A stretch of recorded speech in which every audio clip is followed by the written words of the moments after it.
This is my 18th sketchbook since I started this whole sketching adventure. And today I'd like to run you through a couple of them and talk about the process a little bit more. I'll page one back where I can explain something about a huge difference in coloring that I do.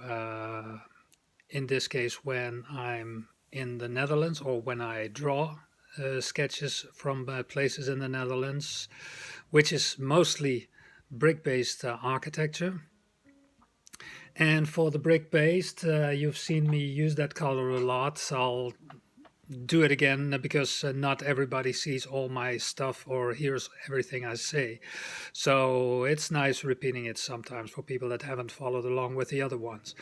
The color that you see me use a lot for my brick textures is this Winsor Newton cinnamon color, which is a very nice base color.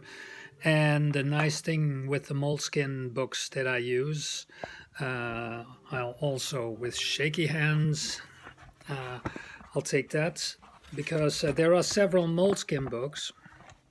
You can see I just prepare on the spot, so I don't prepare at all. But again, I don't want to make this really look professional because I'm just me. What I use from moleskin is this sketchbook. And the reason I say that is because when I started out, I just bought something with no lines in it. It happened to be this moleskin book. And I just started out and thought nothing of it. So I just threw away this banner, which was around the book. So by the end, I finished a whole book of these. I ran out of paper. And I was so much used to working in the moleskin books, which is a very thick paper. It's very absorbent. So actually, it's not really the best paper to use with the markers. But for me, I've been so growing used to working the combination of this heavy paper with the markers that I can't do without it anymore. So when I ran out of paper, I had a problem. So I ran into the first store that sold moleskin books, and I just bought one. It had the same size, but it was not, I found out afterwards, this one. It was one with a lot thinner paper, and it was really terrible to work with markers on that paper. So for people who want to have the same stuff that I have and just start out with it or experiment with it, it's this one with the light blue ribbon. I'll tell that to all the people who ask on my Instagram stream.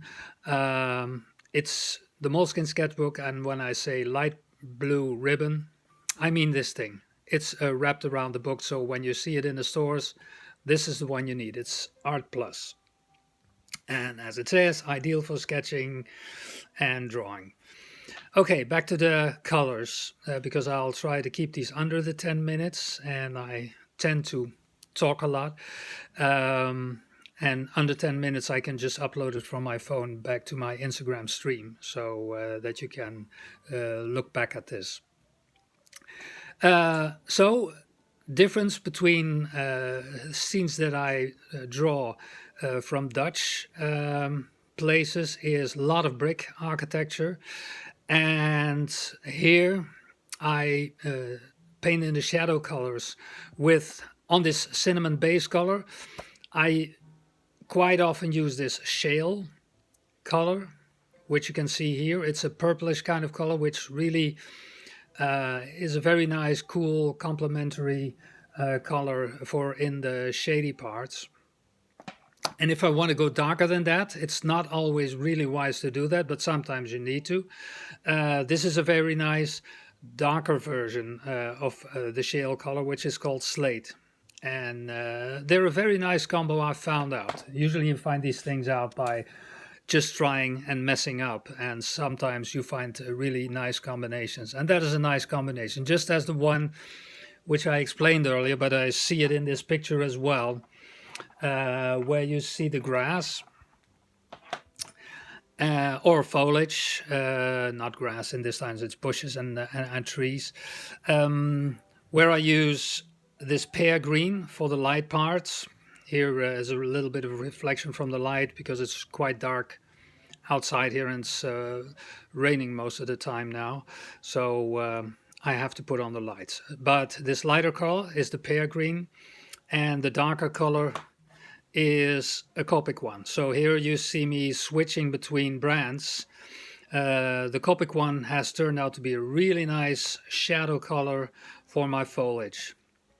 Okay, now back to the sketch that I wanted to start with, is where you can see the difference here between brick architecture in the Netherlands and the more stony and plastered kind of architecture in Mediterranean or Southern Europe parts, and it may be all over the world in places where it's a lot warmer than in the Netherlands.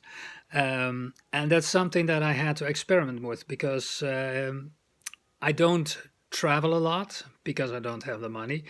But last summer I spent 7 days in the south of France with my family, and there was a totally different kind of architecture and a totally different kind of atmosphere.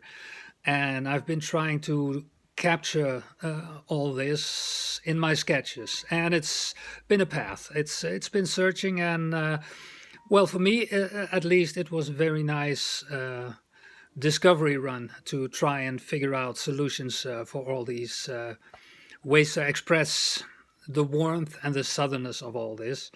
And what you see me do here, first of all, you see that there's much brighter colors and there's a lot more color in these sketches. What's really dangerous to do is grab really, really loud colors and plaster them all over the place, because then you end up with something very,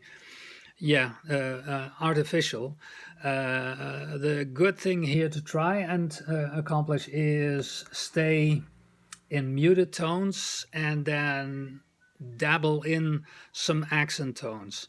And I found out that some of the tones, and I also told it in an earlier video, some of the tones like you see here, usually with transparent colors like the markers are, it's a one-way direction. You go from light to dark. And if you have to add some details, you use an acrylic marker or something, or an acrylic pen to add in these little white or light touches. But for the most part, you have to plan it. If you go over it, there's no way to go back from very dark to very light. That's with all transparent colors. But what you see here is that with some colors at least, you can go back. It doesn't always work very nicely, but in the cases that it does, it gets you some very nice color effects, color nuances, where the lighter color bleeds or drives away the darker color. Like here you have this slate and shale, these shadow colors that I showed earlier. And what I put in here, let me grab that one as well. I took this spice color with a number here so you can see it, and I painted that in there, and it dissolved the darker tones. So for me that was a big surprise. And you see the same thing here. The color is in a stack somewhere. I can't find it now because otherwise you'll see the camera or my phone shaking all over the place. I'll do that next time. You see these accent tones, which work very nicely with the greens.